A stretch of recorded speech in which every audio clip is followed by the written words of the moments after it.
Oh, big ones are down here to the right.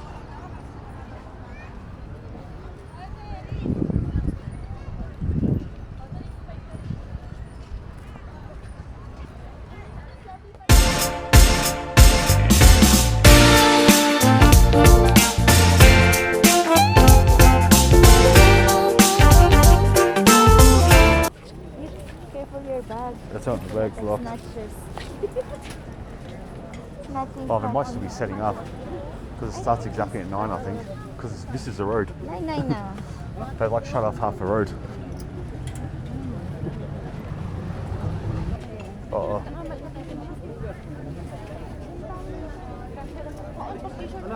This is okay. That's it.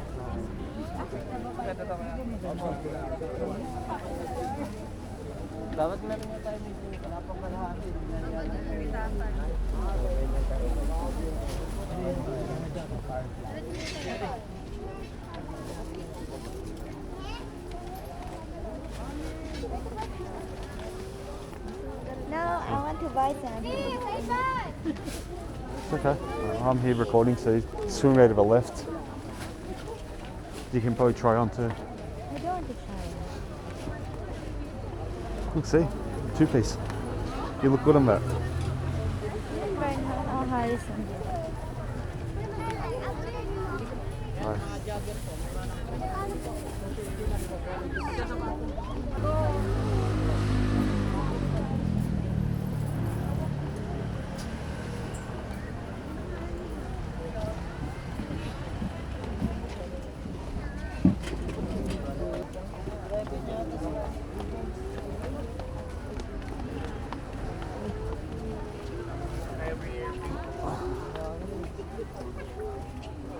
Oh, Ate, they got big versions of yours, but with like a blue tint. Oh, yeah. And lots of white frames too. Do you want to look or? Oh, yeah, why not? We come back, we go back there. Oh. Yeah, I think they're all still setting up. Oh, it just started, I think. I think they can't close the road till 9 o'clock.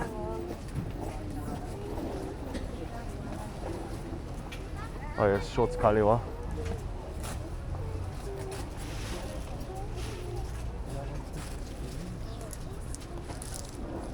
Oh, Kanan as well. Where? Probably less variety, but they do have white frames that, oh, they look like your original cloud goggles. I want the green one. Circle.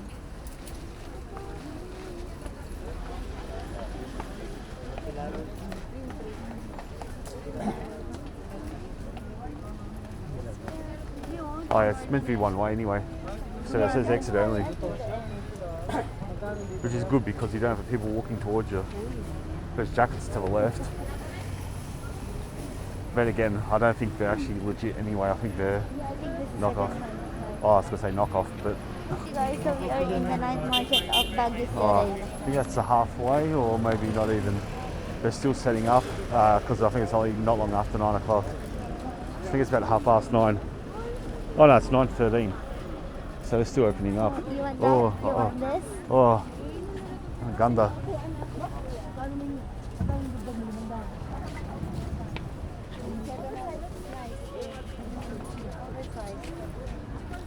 Don't show me.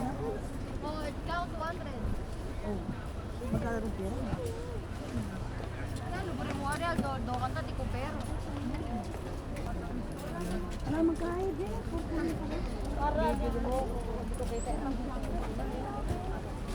Oh, very nice. Yes, outside. Yes. Good times.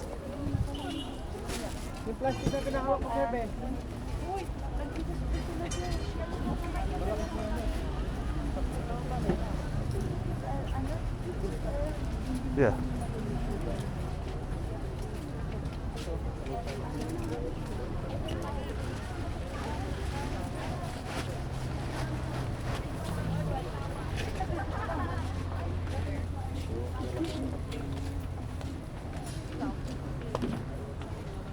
Oh yeah, more Kanan. You probably know what your cloud goggles are worth as well, so you can probably just aim for that same amount. Oh, they look very worn in. They are. They're very second-footed.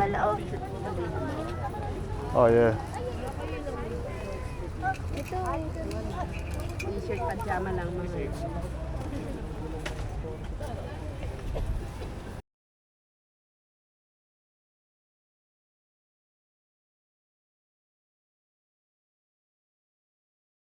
Oh, a very nice shower mat.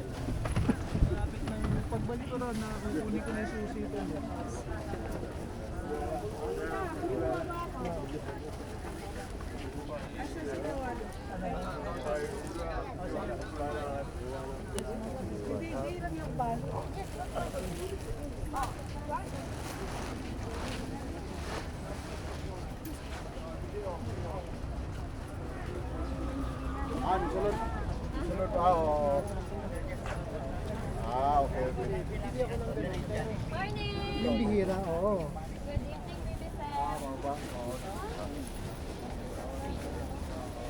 Oh, here's the Baguio souvenirs t-shirts.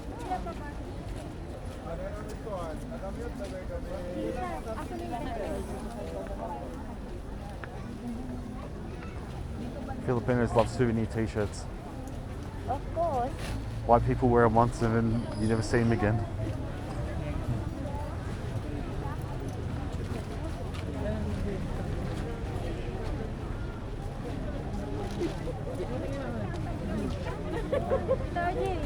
Go first. Oh, it's still going.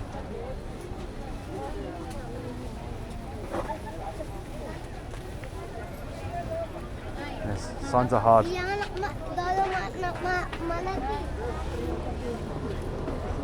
No entry. Dito tatay.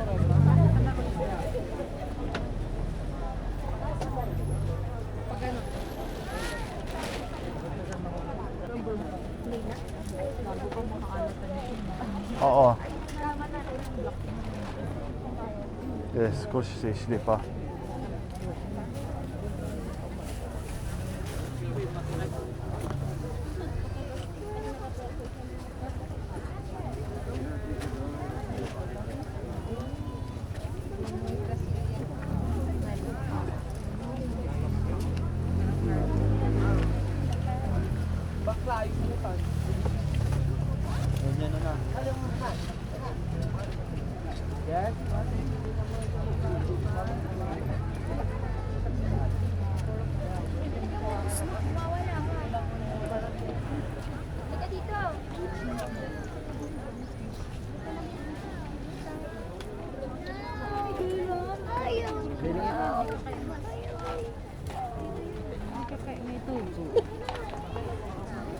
Tyler. Ayun pala yung mga foods, oh. There's a big sign. Double shits. Oh shit, there's more to the side.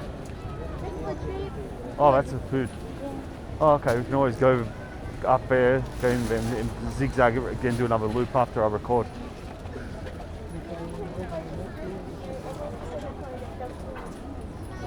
It's hats there. There's winter stuff to the right.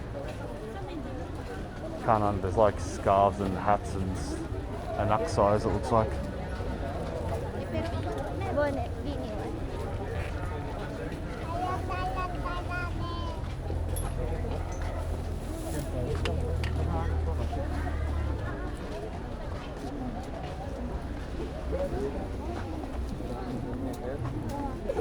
Malas. Balik tayo. Magyoto.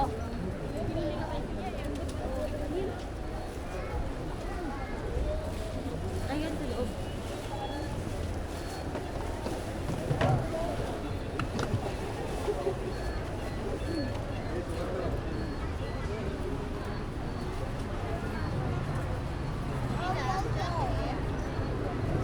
More goggles. So. Yes, I see. I see a lot of animals. Yes, if only it was accurate.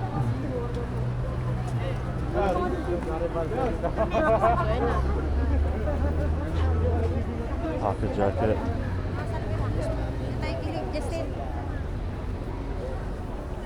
Oh. I don't know how much space I got left on here.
So, that's it, guys. That's our Baguio getaway dito sa Philippines, guys. So, as you all know, Baguio is the summer capital of the Philippines. So, if you haven't checked to go here, guys, sa Baguio, we truly highly recommended to go to Baguio if you are in the Philippines. So, maganda siya puntahan kapag summer, guys, because mataas yung elevation doon. So, there's a times na mataas yung klima. So, the weather is cool and breeze, guys. So, malamig talaga siya. And, nakita nyo kanina, ang ating mga pinuntahan since we arrived in the morning until the second day. So, we stay here for 4 days and 3 nights. So, madami talagang tao kasi January siya, guys.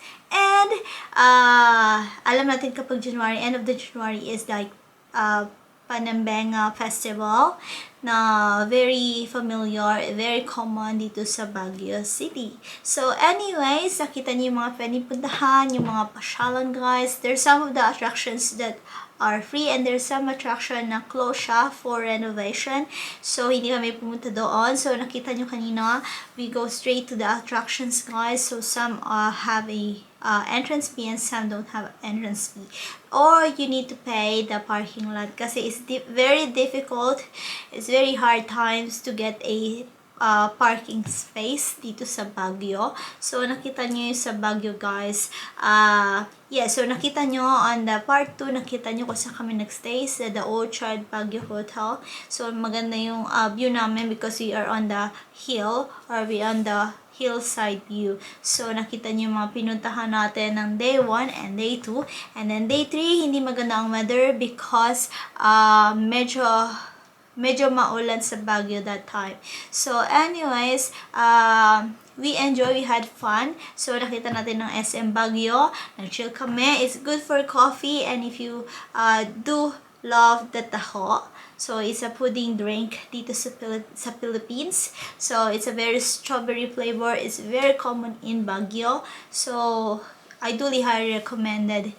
Kailangan nyo matikman siya kapag nasa Baguio kayo. And of course, nakita nyo ang ating night market. Hindi natin pinalagpas. There's also a other side doon sa open air na there's a lot of skewers, sticks, desserts like puto bongbong and ube. I forgot the name of the ube, but masarap siya, guys. And then there's also, if you're thirsty, there's also a palamig then. There's also a water bottle. And there's also a lot of skewers, a lot of Filipino dishes na pwede nyo pagpilian if you're craving, guys. You don't need to go to the restaurant. na very expensive along that area. So along that night market sa Baguio, they start late afternoon hanggang 4 a.m. and the next morning. So it's very easy, manageable, walking distance lang. So we are walking distance from the Burnham Park. So nakita nyo naman boat ride tayo with the Fambam. Nakita nyo kanina. So masayang masaya sila kasi nga maganda din yung weather, and we have also a family portrait na naka-igurat attire kami, guys. So I will put somewhere here at the end of this video. So ayun na nga, guys. Anyway, highway. So I'll put their links, documents about the Baguio City or the website, official website of Baguio. I'll put in my description box down below, and you can check it out for yourselves. So anyways, guys, that's the end of our video, our Baguio 2023 sa ating travel tour in the Philippines. And we are in the Philippines. We are on vacation in the Philippines, Jax and I hope you enjoyed this video, guys, and thank you. Mega love shout out to each wonderful, beautiful people of the universe. Thank you from the bottom of my heart. Please like if you did enjoy my video for today, and please subscribe if you haven't yet, and don't forget to hit the bell button for you to get notified on my next video, and please comment down below if you like this video pa. See you on my next one. Bye bye, guys. Be good, you take care, be safe, and mwah. Ciao la!